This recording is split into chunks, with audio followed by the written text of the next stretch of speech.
Bismillahirrahmanirrahim. Assalamu alaikum students. I am your English teacher of class 6 from Dar-e-Arqam, Madinatul Hujaj campus, Goldamore. Okay students, open up your readers, page number 15, The Ransom of Red Chief. The Ransom of Red Chief. As earlier I have explained the words to know. Now we will start reading of this unit. Okay, first of all, you must know about the meaning of ransom.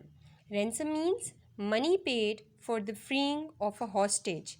Means when someone is being kidnapped and the kidnappers ask for money to free him or her. That amount is called ransom. Okay, the unit is very interesting. There are basic two characters and third one is a small kid. Hope you all will enjoy this unit. Okay. Keep your pencil and scale in your hand, and while reading you have to underline the difficult words side by side. Okay students, the story is about a kidnapping in which the kidnappers get more than they bargained for. Okay. We were down south in Alabama. Bill Driscoll. Underline the word Alabama. It's a name of place. Bill Driscoll. The first character is Bill Driscoll and myself. Myself means the person who is narrating the story or who is telling us story.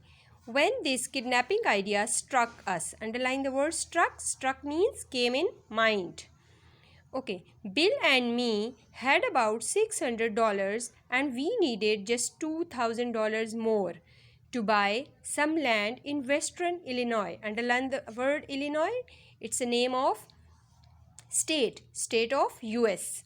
We figured that family love is strongest in semi-rural. Underline the word semi-rural communities and decided to do our kidnapping in Summit. Underline the word Summit, a small town. Now what is summit? Summit is a peak. Summit is a peak. Like this is a summit.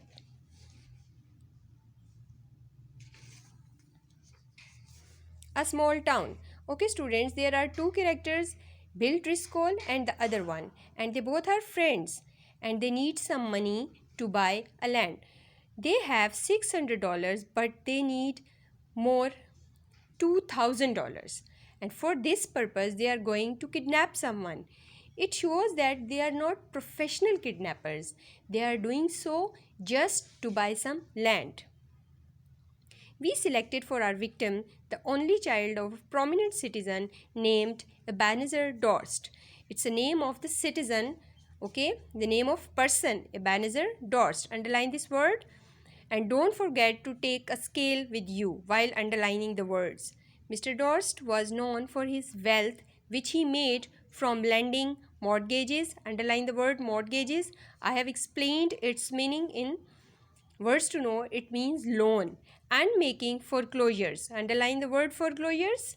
It's also some type of or some sort of loan which we take or borrow someone for to buy some property. The kid was a boy of 10 with freckles. Okay, freckles means spots like you can see in this picture.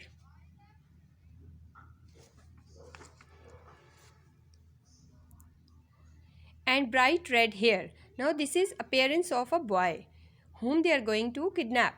Bill and me figured that Ebenezer would agree to pay a ransom of $2,000, but I tell you what happened.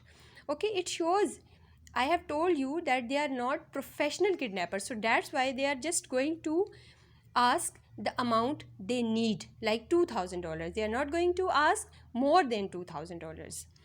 About 2 miles from Summit was a little tree-covered mountain. On the rear slope of this mountain was a cave. There we stored provisions. Underline the word provisions. It means food, drink or other equipment that they will need. One evening we drove in a buggy past old Dorst house. Now buggy, I have told you that it is a horse-drawn cart. The kid was in the street throwing rocks at a kitten on the opposite fence. Okay, now they have moved to kidnap the Ebenezer's son and he was playing in the street. "Hey," says Bill, "would you like some candy?" Now Bill is asking him to have a candy, or the boy threw a piece of brick at Bill's head. In return, the boy threw a piece of rock. That boy put up a fight, but eventually, underline the word eventually, we got him in the buggy and drove up to the cave.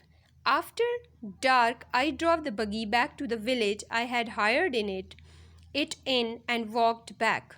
But Bill was examining and treating the scratches and bruises. Underline the word examining and scratches and bruises on his face and legs. Okay, they kidnapped the child. First, Bill and the child was having a fight, but after that fight, they successfully got him in the buggy and brought him to the cave. Scratches and bruises means cuts, which Bill got during the fight. There was a fire burning in the cave, okay, and the boy was sitting by it, as you can see in the picture as well, with two buzzard tail feathers stuck in his red hair. He points a stick at me and says, "Ha, cursed pale-face, do you dare to enter Red Chief's camp?" He's all right now, Bill says. "We are planning Red Indian. I am old Hank, Red Chief's captive, and I am to be scalped." Underline the word scalped. "At daybreak." Ouch! That kid can kick hard. That boy seemed very happy. The fun of camping out had made him forgot that he was a captive. He immediately named me Snake Eye the Spy and announced that I was to meet my end and the next day. Then we had supper, and he filled his mouth full of meat, bread and gravy, and talked. His speech went something like this: "I never camped out before. It's fun, but I had a pet once, and I was 9 last birthday. Are there any real Red Indians in these woods? I want some more gravy. Do the moving trees make the wind blow? We had 5 puppies. What makes your nose so red, Hank? My father has lots of money. Are the stars hot? Do oxen make any noise? Why are oranges round? A parrot can talk, but a monkey or a fish can't." Okay, students, as we have seen that when someone is being kidnapped, he or she is very sad or worried. But here in this story, the case is totally different. The small kid is enjoying all the situation, and he is assuming himself a Red Indian and wants to play a game with them, with Bill and his friend. And while they had supper, he was asking a lot of silly questions from them.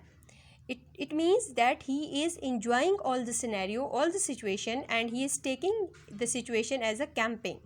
Okay, thank you so much. Hopefully you have understood.